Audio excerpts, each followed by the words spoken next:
People talk without speaking. It's called nonverbal communication. But when you're too wrapped up on what you have to say, you might miss important nonverbal cues coming from other people who are part of the conversation. This might cause irritation or stress. Here are some cues.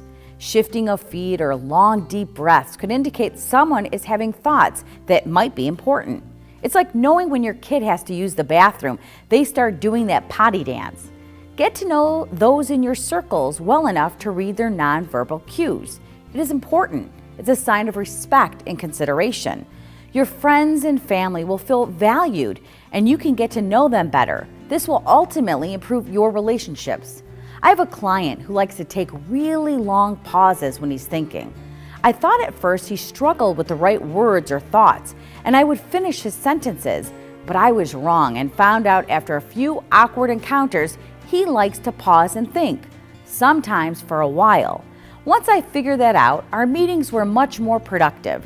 Remember this, the way you listen, look, move, and react tells the other person whether or not you care, if you're being truthful, how well you're listening.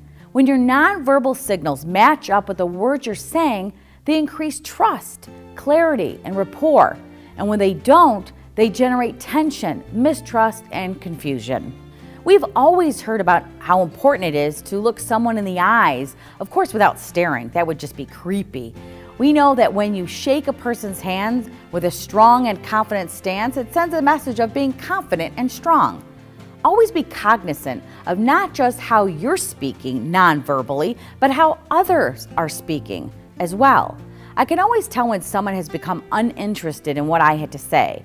He starts to look beyond my shoulder, fidgets a bit, maybe even checks the time on his watch. I always cut the person loose.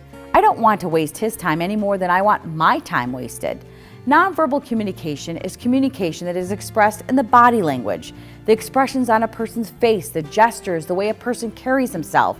It's body language, and it's biblical too. We need only to look at Genesis to see that God noted Cain's anger by the look on his face. Make note, are you paying attention what people are saying even when they're not talking?